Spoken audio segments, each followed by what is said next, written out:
I have found over the years that inspiration for sermons can come at unlikely times in unlikely places.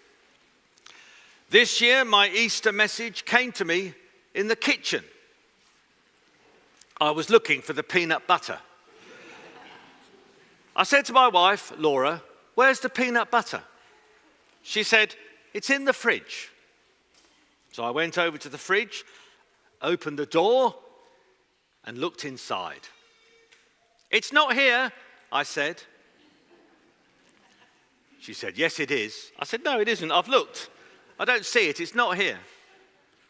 Then she came silently to the fridge, leant in, and with a look that some people will be familiar with, triumphantly laid her hand on the peanut butter that was there all along on the second shelf and gave it to me.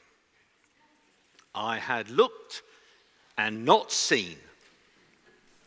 The resurrection story we've just heard is all about Mary Magdalene, who also looked and did not see. She looked at the empty tomb of Jesus, but failed to see its significance.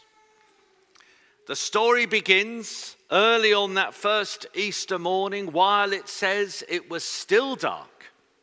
And Mary went to the tomb and saw that the stone had been rolled away from the entrance to the tomb. She looked at it and then ran to the disciples and said, "They have taken the Lord out of the tomb, and we do not know where they have laid him." Mary looked at the tomb and thought she was seeing a crime scene. The body's been stolen, she's thinking. And that must have been a concern at the time, because Matthew's gospel tells us that Pilate put 2 guards outside the tomb of Jesus to stop such a robbery.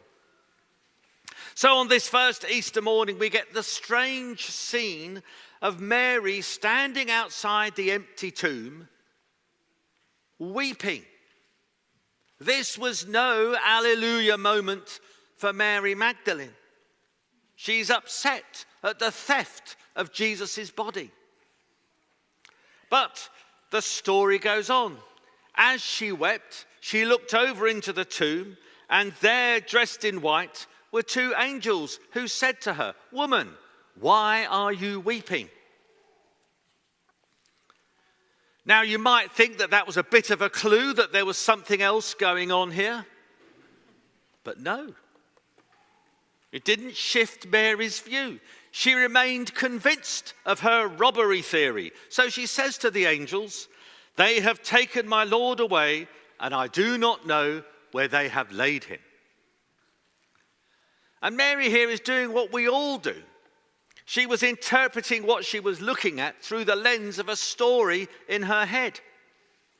She could not let go of this robbery theory.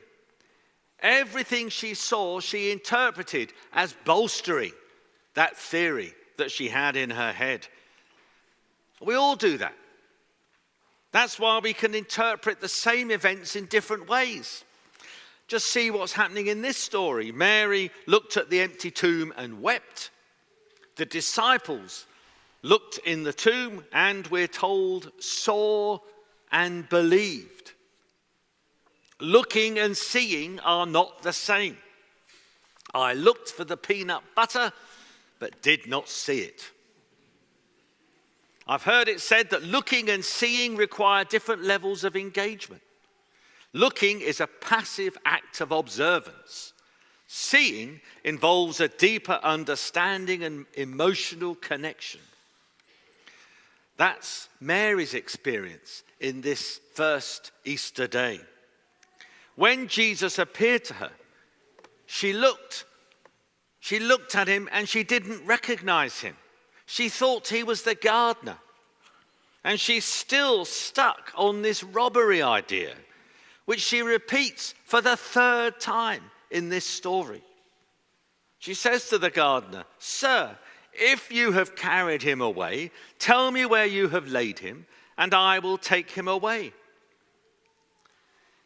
It's only when Jesus calls her name that she recognizes him. And she realizes finally that Jesus' body hasn't been stolen. He's been gloriously raised from the dead. And she then goes to the disciples and says, I have seen the Lord. Mary's understanding of what was happening changed when her eyes were opened and she had a different story in her head. A story about resurrection, not robbery. And so long as Mary was telling a robbery story, she simply couldn't get the resurrection. It prevented her from seeing what was going on right in front of her.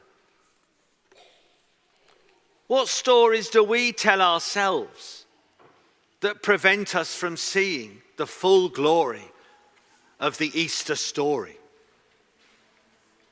Maybe we think that science tells us that resurrection is impossible, that the universe has a rational order and it can't be proved. Maybe we think, well, I believed it once as a child, but it doesn't work for me anymore. Maybe we've always thought the hope of the resurrection was nonsensical, useful only to those unable or unwilling to face up to the harsh realities of life. These might be the stories which stop us seeing the full splendor of the resurrection. In our Christian story, the resurrection is the very foundation of our hope. It's God's vindication of Jesus. It's the defeat of death.